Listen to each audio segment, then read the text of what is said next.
अगर खिलाफ है होने दो, जान थोड़ी है। ये सब धुआं है, कोई आसमान थोड़ी है। लगेगी आग तो आएंगे घर कई जद में। यहाँ पे सिर्फ हमारा मकान थोड़ी है।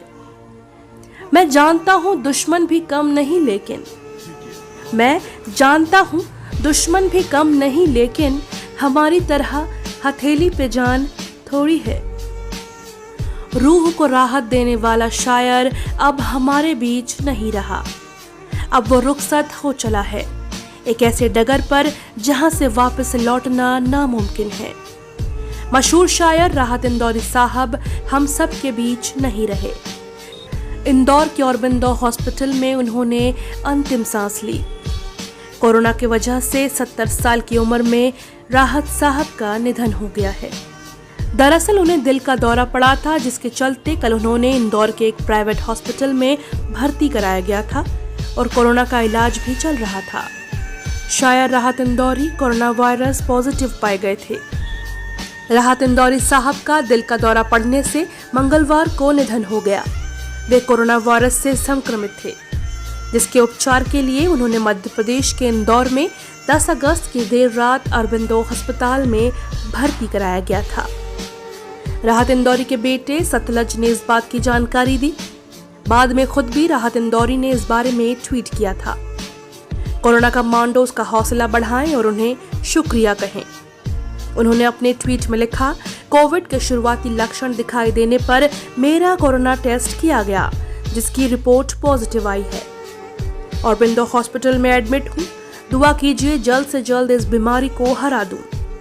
एक और इल्तिजा है, मुझे या घर के लोगों को फोन ना करें। मेरी खैरियत ट्विटर और फेसबुक पर आपको मिलती रहेगी। खबर तो मिली पर उनके रुखसती की। मैं जब मर जाऊं तो मेरी अलग पहचान लिख देना। मैं जब मर जाऊं तो मेरी अलग पहचान लिख देना। लहू से मेरी पेशानी पे हिंदुस्तान लिख देना। राहत साहब जैसी शख्सियत बार बार जन्म नहीं लेती। उनका जन्म मध्य प्रदेश के इंदौर में एक कपड़ा मिल कर्मचारी के घर में हुआ था। अपने परिवार में भाई बहनों में वह चौथे स्थान पर थे। 1972 में उन्होंने 19 वर्ष की आयु में अपनी पहली कविता को सार्वजनिक रूप से पढ़ा था। स्कूल और कॉलेज के दौरान वह काफी प्रतिभाशाली विद्यार्थी रहे।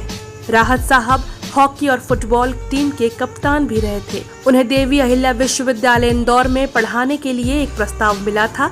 कविता के क्षेत्र में आने से पहले वह एक चित्रकार बनना चाहते थे और जिसके लिए उन्होंने व्यावसायिक स्तर पर पेंटिंग करना भी शुरू कर दिया था। इस दौरान वह बॉलीवुड फिल्म के पोस्टर और बैनर को चित्रित करते थे।